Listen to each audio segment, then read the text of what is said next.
dimuliakan,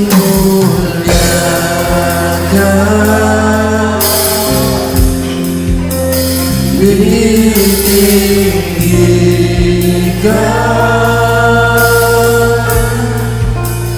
Yesus Tuhan,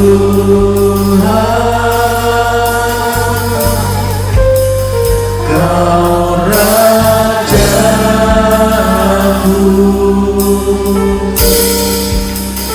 yang bertahta, yang berkuasa, yang berkuasa,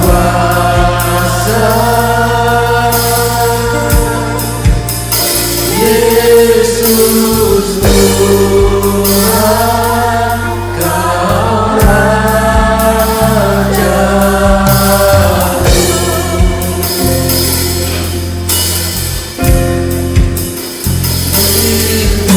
Dimuliakan,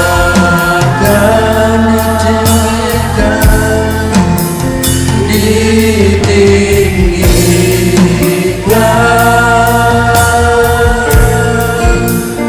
Yesus Tuhan,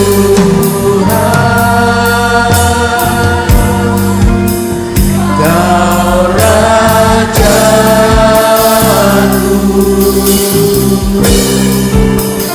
yang bertahta,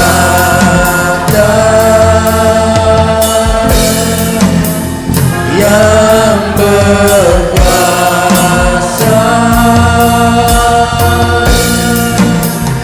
Yesus Tuhan, Kau Rajaku. Kami muliakan Kau Yesus.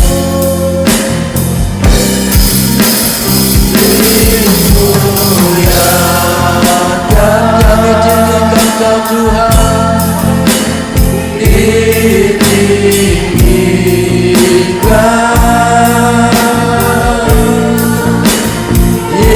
Yesus Tuhan, Kau Rajaku, Kau Rajaku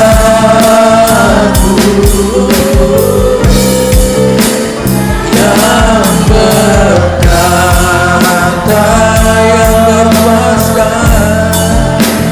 yang berkuasa,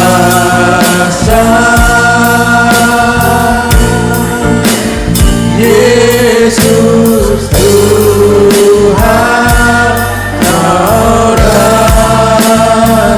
Saya undang Bapak Ibu untuk bangkit berdiri. Kita nyanyikan sekali lagi pujian ini. Dimuliakan, ditinggikan, dimuliakan, kami muliakan Kau Yesus. Ditinggikan,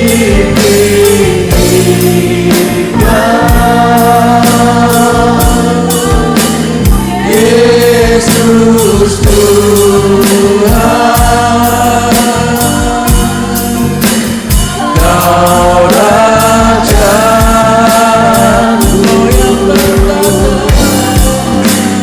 yang bertahta,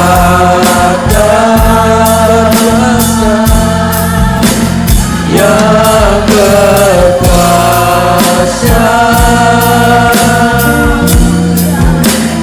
Yesus Tuhan, Kau Raja. Dengan lebih bersungguh-sungguh kita angkat pujian ini. Kami muliakan Kau Tuhan. Dimuliakan,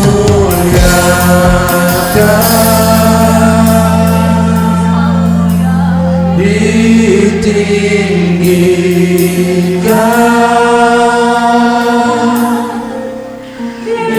Yesus Tuhan,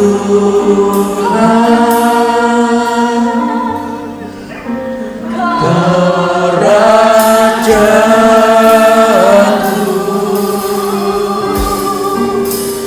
yang bertahta, yang berkuasa, yang berkuasa,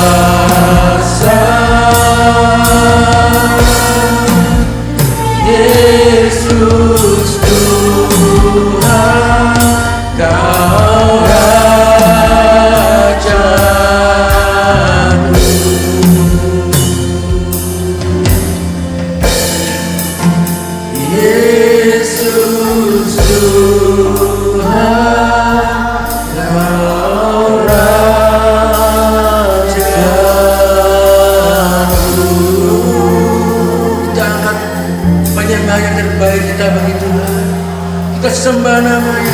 kita muliakan namanya.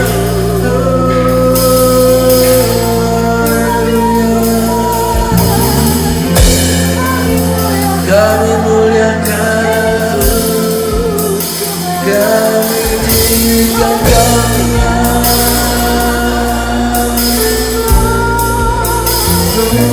Yesus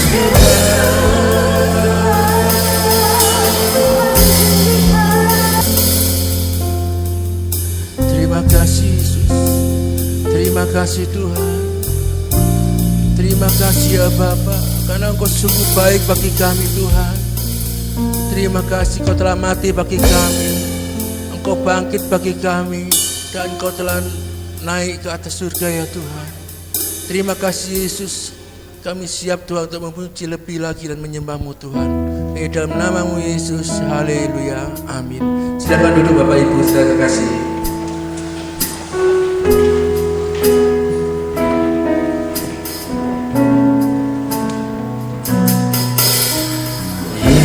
Yesus Tuhan ditinggikan atas segala alam, dimuliakan naik ke surga, berikan Roh Kudus-Nya.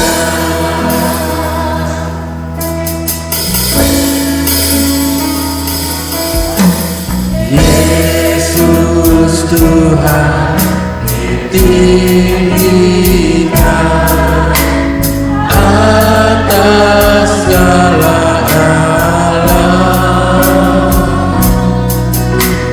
dimuliakan naik ke surga, berikan Roh Kudus-Nya. Sekarang penuhi kami dengan kuasa-Mu, urapi kami sekarang ini dengan api Roh Kudus.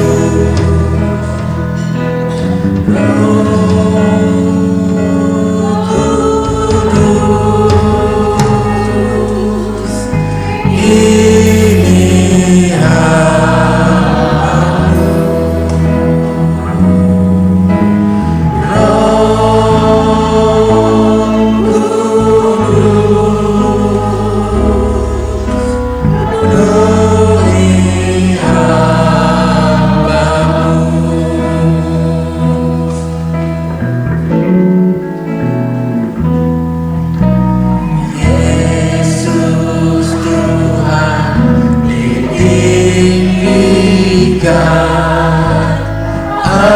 atas segala alam, dimuliakan naik ke surga, berikan Roh Kudus-Nya. Yesus Tuhan ditinggikan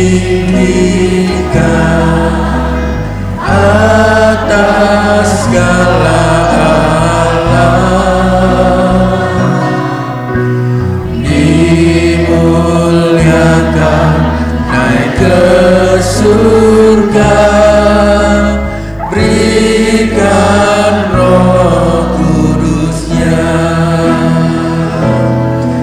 Datanglah sekarang, penuhi kami dengan kuasa-Mu, penuhi kami sekarang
Haleluya, berikan kemuliaan bagi Tuhan kita Yesus Kristus.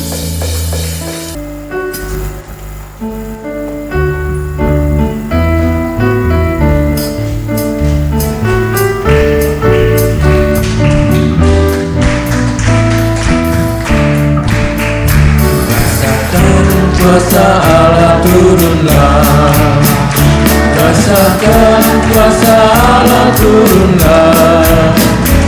Itu rahmat terbuka bagiku, rasakan kuasa Allah turunlah, rasakan kuasa Allah turunlah, rasakan kuasa Allah turunlah.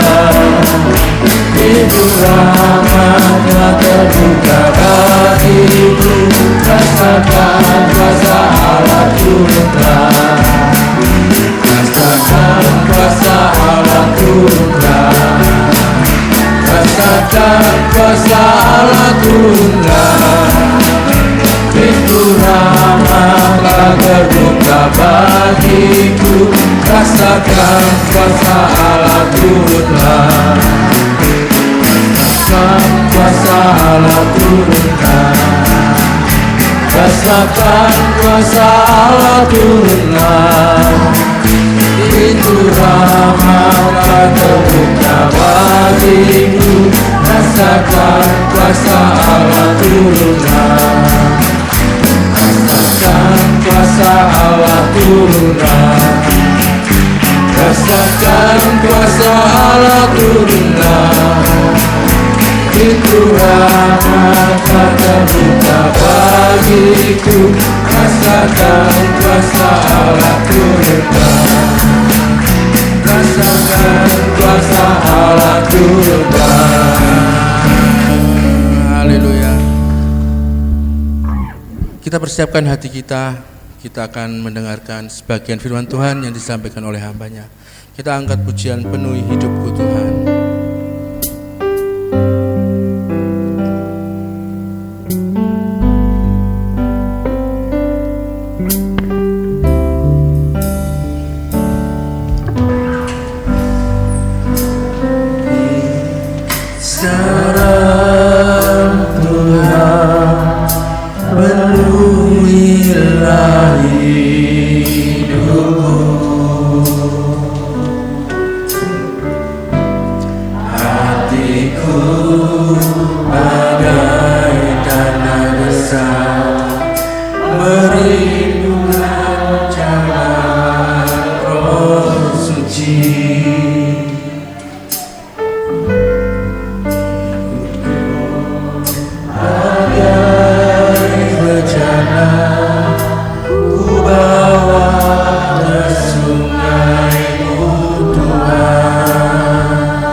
Ku bawa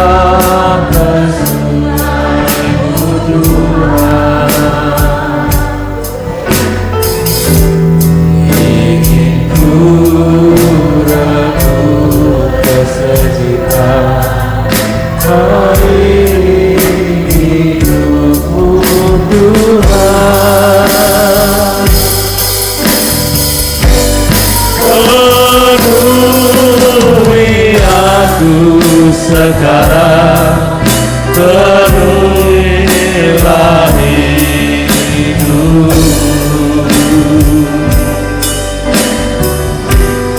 Hanya Engkau yang ku-rindu, jamalah hidup. Saya undang jemaat Tuhan untuk bisa berdiri bersama-sama. Penuhi aku sekarang, penuhilah hidup. Hanya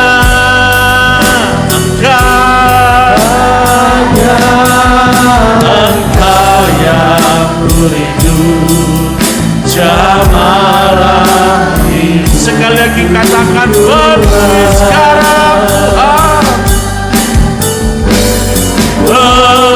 Penuhi aku sekarang, penuhilah hidup. Hanya Engkau yang ku-rindu, jamalah hidupku sekarang. Jamalah hidupku Tuhan. Haleluya. Maha besar Allah Bapa kami yang bersemayam dalam kerajaan sorga. Bapa yang kami sembah, Allah yang kami permuliakan di dalam nama Tuhan Yesus Kristus. Kami mengucap syukur dan berterima kasih kepada Tuhan. Engkau sudah memimpin jalannya ibadah kami dari awal hingga pertengahan ini ya Tuhan. Biarlah setiap pujian dan penyembahan yang telah kami naikkan di hadirat-Mu Tuhan, semuanya boleh mendapatkan perkenanan-Mu ya Tuhan. Dan tiba saatnya bagi kami sekalian, sebentar kami mau belajar akan kebenaran firman-Mu ya Tuhan. Kiranya Tuhan Kau memberkati kami dan mengurapi kami semua ya Tuhan. Terlebih Tuhan Kau memberkati dan mengurapi hamba-Mu Tuhan. Sembunyikan di balik kuasa salib-Mu Tuhan. Pakailah lidah mulut hamba-Mu untuk boleh menyampaikan kebenaran-Mu pada pagi hari ini. Terima kasih Bapa di surga, dari awal pertengahan hingga sampai pada akhirnya pemberitaan firman-Mu pada pagi hari ini kami serahkan ke dalam tangan kasih kuasa Tuhan.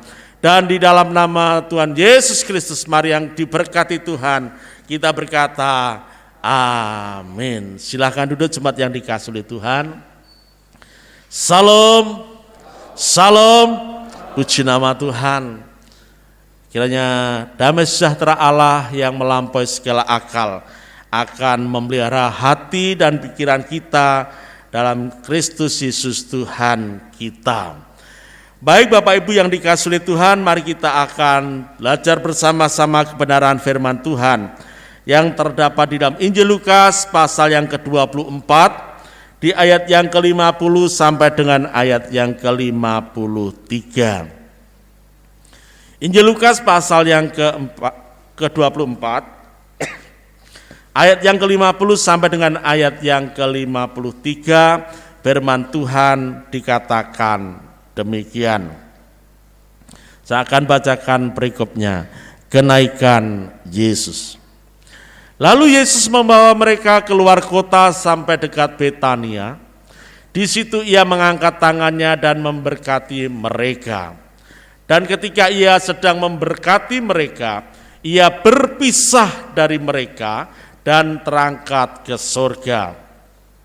Mereka sujud menyembah kepadanya, lalu mereka pulang ke Yerusalem dengan sangat bersuka cita.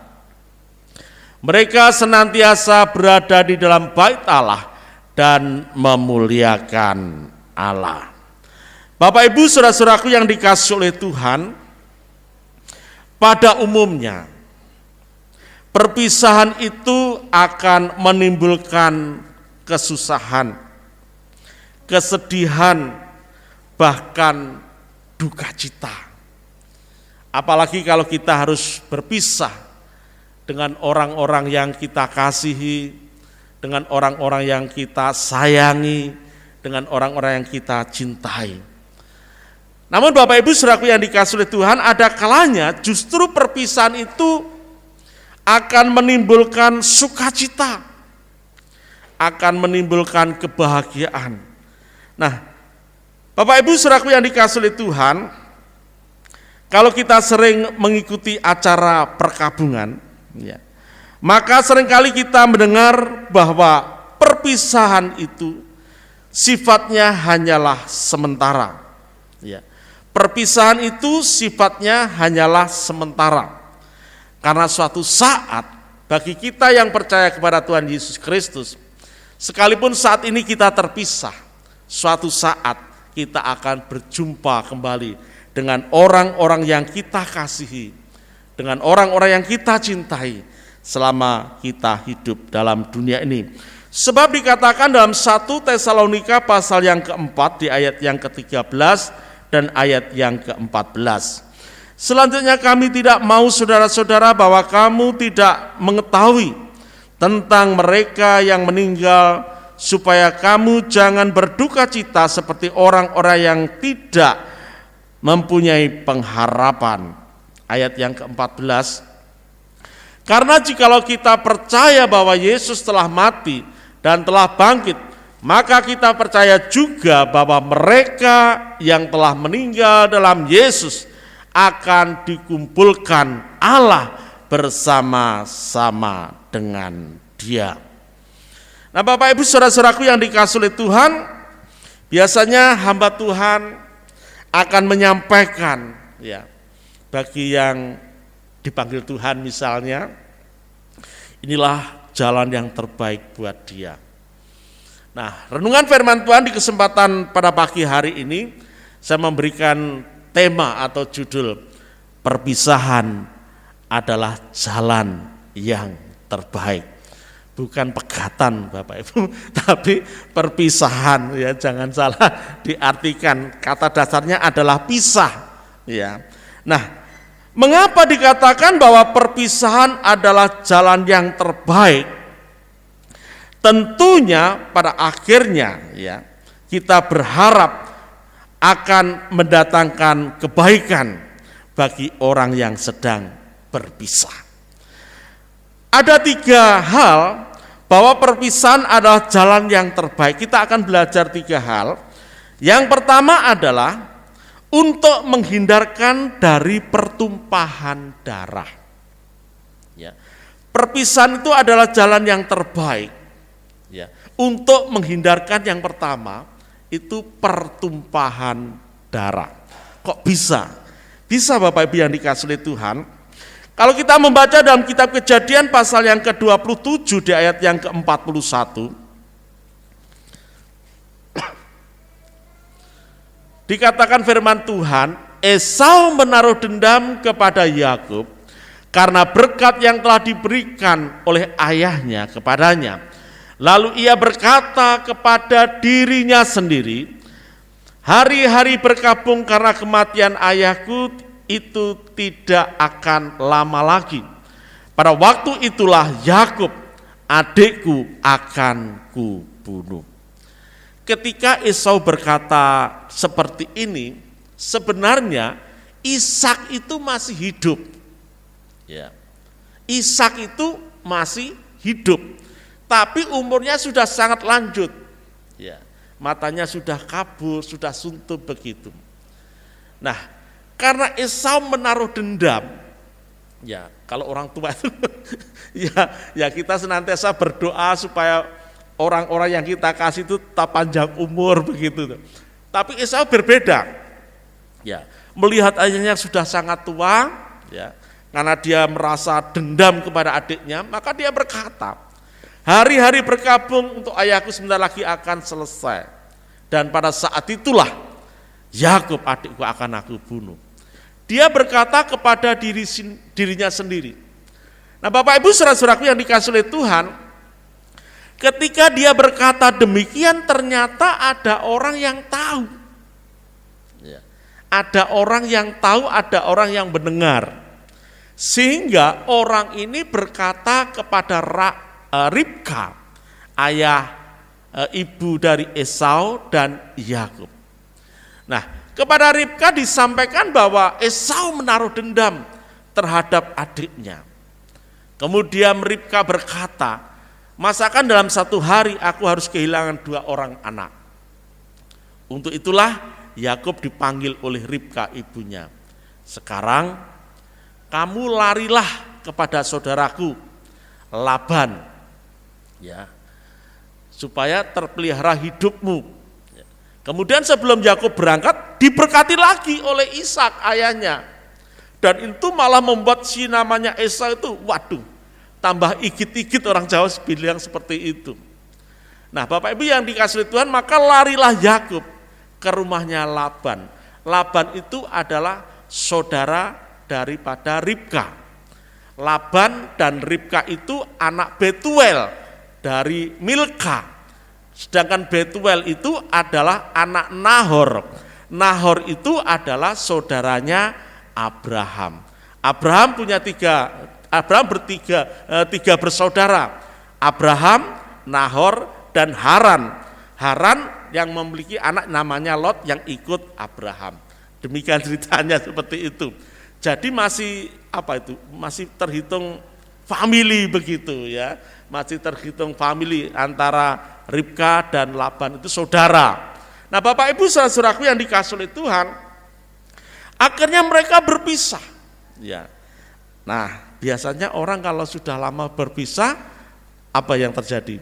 Ada rasa kangen, ya, rindu. Aduh, dulu aku sudah lama tidak ketemu sama Yakub. Yakub mungkin juga berkata, aku sudah lama tidak pernah ketemu dengan kakakku Esau. Nah, Bapak Ibu saudara-saudaraku yang dikasihi oleh Tuhan, pada akhirnya setelah sekian lama mereka berpisah, ya, Esau sudah melupakan bahwa adiknya Yakub telah menipunya. Justru yang timbul di dalam hatinya, Esau itu ada perasaan rindu, ada perasaan kangen sama si Yakub adiknya ini. Tetapi sebaliknya, Yakub ini rupa-rupanya kalau ketemu Esau, dia ketakutan karena dia tetap ingat apa yang telah dia perbuat kepada kakaknya Esau itu. Nah, saudara-saudaraku yang dikasihi oleh Tuhan, akhirnya firman Allah datang kepada Yakub untuk pulang kembali ke negeri ayahnya. Nah, kemudian dia tidak pamit.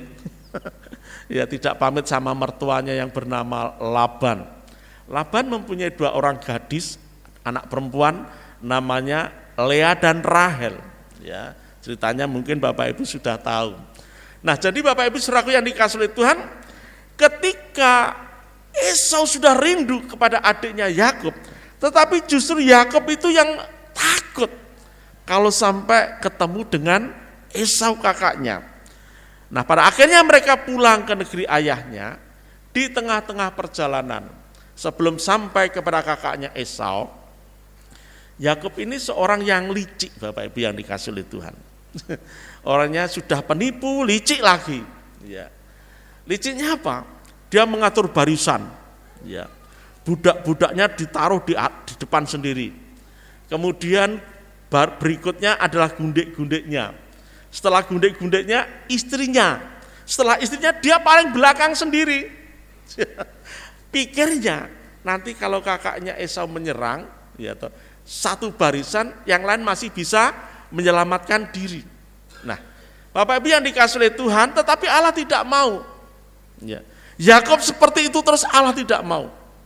Akhirnya ketika dia menyeberang sungai Yabok, maka disitulah Yakub bergumul dengan seorang laki-laki. Ya, kita tahu bahwa laki-laki itu adalah malaikat Tuhan. Ya. Mereka bergelut, bergumul, ya, sampai hampir fajar menyingsing. Kual terus begitu. Ya, mereka ini akhirnya si laki-laki ini memukul pangkal sendi pahanya Yakub. Duk gitu. Nah, Yakub pincang. Tetapi sekalipun dia merasa kesakitan, dia tetap pegang erat orang itu. Ya. Pokoknya kalau engkau belum memberkati aku tidak akan melepaskan engkau. Akhirnya diberkatilah Yakub. Namamu bukan lagi Yakub, tetapi Israel. Itulah perubahan nama, ya. Perubahan nama dari Yakub menjadi Israel karena setelah dia bergumul, ya, antara Allah dan manusia dan dia menang, maka dia diberkati. Namanya menjadi Israel, artinya pejuang yang menang. Itu. Kalau dulu Yakub namanya penipu, sekarang ganti nama menjadi pejuang yang menang. Nah, Bapak Ibu saudaraku yang dikasihi oleh Tuhan, akhirnya atas penentuan Tuhan mereka bertemu kembali, ya, antara Yakub dan kakaknya Esau ini. Dikatakan dalam kitab Kejadian pasal yang ke-33 di ayat yang ketiga, firman Tuhan dikatakan demikian. Dan ia sendiri berjalan di depan mereka, dan ia sujud sampai ke tanah 7 kali, hingga ia sampai ke dekat kakaknya itu. Di ayat yang keempat, tetapi Esau berlari mendapatkan dia, didekapnya dia, dipeluk lehernya, dan diciumnya dia, lalu bertangis-tangisanlah mereka. Nah, Bapak Ibu saudara-saudaraku yang dikasihi oleh Tuhan, ternyata kalau seandainya antara Esau dan Yakub tidak dipisahkan oleh Ribka, maka yang terjadi adalah pertumpahan darah. Tetapi justru karena mereka dipisahkan, dua-duanya diberkati oleh Tuhan. Ya. Esau diberkati oleh Tuhan juga, saudaraku yang dikasihi oleh Tuhan. Dia sampai punya pengawal itu 400 orang, pengawal itu. Ya, mungkin orang yang kaya pun tidak punya pengawal sebanyak itu ya. Ini ya Esau ini punya pengawal sampai 400 orang. Luar biasa diberkati oleh Tuhan. Jadi perpisahan merupakan jalan yang terbaik, ya, yang pada akhirnya mendatangkan kebaikan. Ya. Yang kedua, mengapa dikatakan bahwa perpisahan adalah jalan yang terbaik? Yang kedua adalah menghindarkan dari huru hara. Ya. Kalau sekarang kita kenal dengan namanya demo, ya, dan bahkan penganiayaan. Dikatakan dalam Kisah Para Rasul pasal yang ke-20 di ayat yang ke-36, ayat yang ke-37 sampai dengan ayat yang ke-38.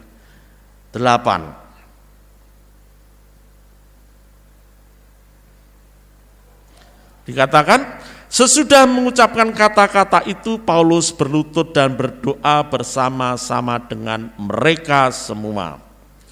Maka menangislah mereka semua terseduh-seduh, dan sambil memeluk Paulus mereka berulang-ulang mencium dia.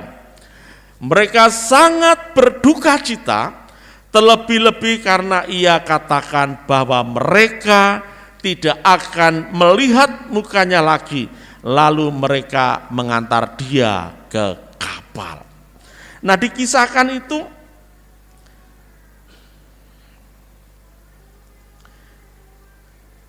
dikisahkan di dalam Kisah Para Rasul pasal yang ke-19 di ayat yang ke-23 dan ayat yang ke-24. Kira-kira pada waktu itu timbul huru hara besar mengenai jalan Tuhan. Sebab ada seorang yang bernama Demetrius, seorang tukang perak yang membuat kuil-kuilan dari Artemis dari perak. Usahanya itu mendatangkan penghasilan yang tidak sedikit bagi tukang-tukangnya. Ini dikatakan bahwa ketika Rasul Paulus ada di kota Efesus, ya, Rasul Paulus memberitakan firman Tuhan, ya, memberitakan Injil Kerajaan Allah. Nah, banyak orang-orang yang ada di kota Efesus itu condong hatinya kepada pengajaran Rasul Paulus. Ya. Akhirnya banyak orang yang mulai meninggalkan penyembahan terhadap Dewi Artemis. Ya. Nah, dari situ ada seorang yang bernama Demetrius ini, seorang pengusaha yang membuat kuil-kuilan, yang membuat patung-patung untuk disembah oleh orang-orang yang ada di kota Efesus. Pada waktu itu Efesus adalah sebuah kota yang besar, ya, yang maju karena berbagai pendatang ada di situ. Nah, rupa-rupanya Demetrius ini merasa dirugikan dengan keberadaan Rasul Paulus karena pengajarannya yang membawa orang yang tersesat, orang yang terhilang kembali lagi kepada jalan Tuhan. Makanya dia mengadakan huru-hara, ya. Ya mungkin apalah dakwaannya itu, sehingga terjadi huru-hara yang besar, ya. Huru-hara yang besar, seluruh kota itu menjadi gempar. Dan bukan hanya itu saja, dikatakan bahwa seluruh kota menjadi kacau dan mereka rame-rame membanjiri gedung kesenian serta menyeret Gaius dan Aristarchus, ya, keduanya orang Makedonia dan teman seperjalanan Paulus. Jadi ceritanya itu setelah Rasul Paulus memberitakan Injil Kerajaan Allah di kota Efesus, ternyata Demetrius ini dirugikan. Usahanya yang dulunya maju pesat, ya, karena dialah satu-satunya pengusaha, ya, dan dia banyak memiliki tukang-tukang. Rupa-rupanya Demetrius ini dirugikan dengan keberadaan Rasul Paulus ini, ya. Kemudian menghasut orang-orang, ya, akhirnya demo, terjadilah huru-hara sangat besar sehingga menimbulkan kekacauan di kota itu, ya. Bahkan dikatakan Gaius dan temannya itu sampai diseret. Nah, hal ini yang tidak dikehendaki oleh Rasul Paulus. Nah, Rasul Paulus tidak mau hal seperti itu terjadi terus dengan keberadaannya. Tetapi sebelum berpisah Rasul Paulus dengan teman-temannya itu, ya, dikatakan dalam Kisah Para Rasul pasal yang ke-20 di ayat yang pertama. Kisah Rasul pasal yang ke-20 di ayat yang pertama. Setelah reda keributan itu, Paulus memanggil murid-murid dan menguatkan hati mereka, dan sesudah minta diri ia berangkat ke Makedonia. Ya. Rasul Paulus tidak ingin dengan keberadaannya itu, ya, menimbulkan huru-hara bahkan penganiayaan. Ya, jadi mau tidak mau dia harus berpisah dengan murid-muridnya, dengan sahabat-sahabatnya, dengan teman-temannya. Tujuannya untuk apa? Meredam kejadian-kejadian yang tidak diinginkan. Ya. Sebetulnya berat bagi Rasul Paulus untuk meninggalkan mereka, berpisah dengan mereka. Tetapi itulah jalan yang terbaik. Kalau tidak, justru nanti malah tidak terjadi perkembangan jemaat, ya. Malah terjadi, ya, kita tahu kalau di Indonesia ini ya sulitnya seperti itu. Nah, di situ malah mungkin lebih sulit lagi. Jadi Bapak Ibu saudara-saudaraku yang dikasihi oleh Tuhan, ketika melihat situasi yang demikian, Rasul Paulus sebelum berpisah satu dengan mereka memanggil, Rasul Paulus memanggil para muridnya, ya. Mereka didoakan, mereka dikuatkan imannya untuk tetap di jalan Tuhan, untuk tetap mengabarkan berita Injil. Nah, Bapak Ibu yang dikasihi oleh Tuhan, dan ini berhasil. Ini berhasil. Nah, dimanapun Rasul Paulus berada, ternyata dimanapun Paulus berada itu senantiasa mendapatkan ancaman, pembunuhan, bukan dari pihak orang lain, justru dari orang-orang Yahudi sendiri. Ya. Karena banyak orang Yahudi yang yang alot lah, alot untuk menerima kebenaran firman Tuhan itu. Ya. Nah, saudaraku yang dikasihi oleh Tuhan, yang ketiga, mengapa perpisahan adalah jalan yang terbaik? Yang ketiga adalah untuk menggenapi apa yang dijanjikan oleh Tuhan. Ya. Kita akan membacanya dalam Kisah Para Rasul pasal yang pertama di ayat yang ke-6. Maka bertanyalah mereka yang berkumpul di situ, Tuhan, maukah engkau pada masa ini memulihkan kerajaan bagi Israel? Ya. Sebelum Tuhan Yesus naik ke surga, ya, mengajak para murid-muridnya di suatu tempat, tadi katakan dekat Betania, ya. Salah satu mereka bertanya para murid-murid, maukah Tuhan engkau memulihkan kerajaan Israel pada masa kini? Nah, kalau mereka tetap berkumpul bersama-sama dengan Tuhan, pada waktu itu Tuhan itu sudah memakai tubuh kemuliaan. Memang Tuhan Yesus sudah punya kulit dan daging dan tulang. Makanya Tuhan Yesus ketika ada orang yang tidak percaya, dia minta makan, dia minta dikasih makan, dan para muridnya memberikan ikan pada waktu itu. Tuhan Yesus makan. Ya. Tetapi kenapa saya katakan pada waktu itu Tuhan sudah memakai tubuh kemuliaan? Ya. Ketika mereka berada di loteng Yerusalem, semua pintu tertutup, ya toh, kemudian Yesus tiba-tiba muncul di situ. Ya. Artinya sudah tidak dibatasi oleh ruang dan waktu lagi.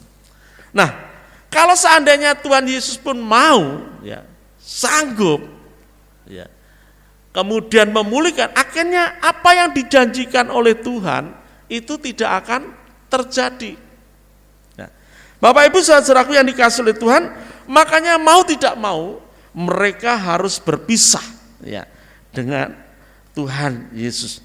Dikatakan dalam Lukas pasal 24 di ayat yang ke-52, mereka sujud menyembah kepadanya, lalu mereka pulang ke Yerusalem dengan sangat bersukacita. Mereka senantiasa berada di dalam bait Allah dan memuliakan Allah. Jadi runutannya Bapak Ibu yang dikasihi oleh Tuhan, Tuhan tidak mau sih sebetulnya kumpul terus dengan mereka, itu mau. Ya, tapi kalau Tuhan Yesus tetap kumpul dengan mereka, maka apa yang dijanjikan Yesus sendiri itu tidak akan terlaksana. Ya. Lah buat apa Tuhan Yesus ada bersama-sama dengan mereka, sementara apa yang dijanjikan itu adalah Roh Kudus turun atas murid-muridnya. Ya. Nah, Bapak Ibu saudara-saudaraku yang dikasihi oleh Tuhan, dikatakan dalam Injil Yohanes pasal yang ke-14 di ayat yang ke-16 sampai dengan ayat yang ke-18 sebagai ayat yang terakhir kita. Yohanes 14 di ayat 16 sampai 18. Aku akan minta kepada Bapa dan Ia akan memberikan kepadamu seorang penolong yang lain, supaya Ia menyertai kamu selama-lamanya, yaitu Roh kebenaran. Dunia tidak dapat menerima Dia, sebab dunia tidak melihat Dia dan tidak mengenal Dia. Tetapi kamu mengenal Dia, sebab Ia menyertai kamu dan akan diam di dalam kamu. Aku tidak akan meninggalkan kamu sebagai yatim piatu. Aku datang kembali kepadamu. Itulah yang dijanjikan oleh Tuhan. Makanya dikatakan perpisahan itu adalah jalan yang terbaik. Karena Tuhan, ya, akan datang kepada Bapanya untuk mencurahkan Rohnya bagi murid-muridnya yang menyertai mereka sampai selama-lamanya. Jadi Bapak Ibu yang dikasihi oleh Tuhan, kiranya nanti kita semua di tanggal 28 kita bisa hadir untuk boleh merasakan bagaimana zaman kuasa Roh Kudus terjadi atas kehidupan kita. Nah, Bapak Ibu yang dikasihi oleh Tuhan, inilah yang dapat saya sampaikan di kesempatan pada pagi hari ini. Mari kita tetap menanti akan turunnya Roh Kudus yang akan menolong kita, menyertai kita sampai selama-lamanya. Saya mengundang kita semua bangkit berdiri. Saya mengundang para pemain musik WL dan singer. Kita akan naikkan satu pujian, Yesus Tuhan dan Allah kami.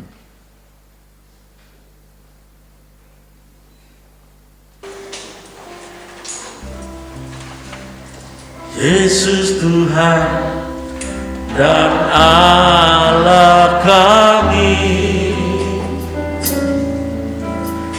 Engkau layak menerima pujian,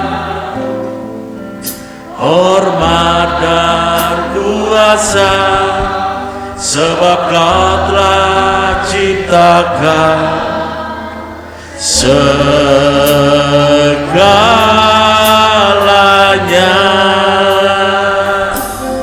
Oleh karena kehendak-Mu, semuanya itu telah ada dan diciptakan untuk kemuliaan-Mu. Terpujilah Tuhan. Sana, terpujilah Tuhan, terpujilah Tuhan Yesus. Sana, terpujilah Tuhan, terpujilah Tuhan Yesus.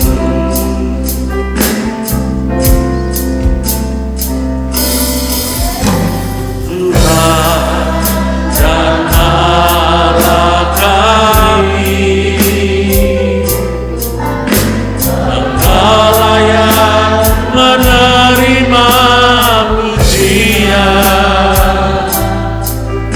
hormat dan kuasa, sebab Kau telah ciptakan segalanya.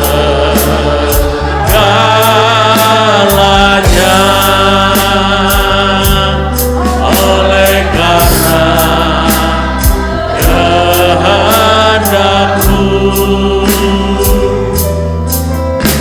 semuanya itu telah ada dan diciptakan untuk kemuliaan-Mu.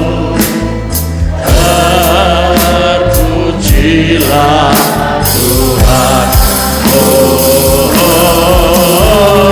Sana, terpujilah Tuhan, terpujilah Tuhan Yesus. Sana, terpujilah Tuhan, terpujilah Tuhan Yesus. Sana, terpujilah Tuhan, terpujilah Tuhan Yesus. Sana, terpujilah Tuhan, terpujilah Tuhan Yesus. Haleluya. Terkadang ketika kami berpisah dengan orang-orang yang kami kasih, ada duka cita, ada kesedihan, ada kesusahan. Tetapi kami yang tinggal di dalam Engkau Tuhan, kami yang percaya kepada-Mu Tuhan, sekalipun kami berpisah dengan orang-orang yang kami cintai, orang-orang yang kami sayangi, orang-orang yang kami kasihi, suatu saat Engkau akan mengumpulkan kami kembali Tuhan. Dan biarlah melalui peristiwa kenaikan-Mu ke surga Tuhan, murid-murid yang Engkau tinggalkan, kami yang Engkau tinggalkan, namun Engkau tidak pernah meninggalkan kami Tuhan. Dengan kuat kuasa Roh-Mu Tuhan, Engkau akan menyertai kami, menuntun langkah hidup kami, sehingga kami boleh sampai kepada tujuan. Terima kasih Tuhan, Biarlah kami boleh senantiasa rindu Tuhan, pengurapan-Mu turun atas kami, sehingga memulihkan kehidupan kami. Terima kasih ya Tuhan. Kami mohon belas kasihan-Mu Tuhan, untuk Engkau terus membimbing kami ya Tuhan, menuntun jalan kehidupan kami. Melalui kebenaran firman-Mu pada pagi hari ini Tuhan, biarlah kami boleh bersukacita senantiasa, sebab Engkau tidak pernah membiarkan kami. Engkau tidak pernah meninggalkan kami. Engkau ada bersama-sama dengan kami. Terima kasih Bapa, meteraikan firman-Mu. Biarlah firman itu menjadi berkat dalam kehidupan kami. Terpujilah nama Tuhan. Segala puji dan syukur hanya bagi Bapa di surga. Di dalam nama Tuhan Yesus Kristus, kami berdoa dan mengucap syukur. Haleluya. Amin. Saya kembalikan kepada Ibu Gembala.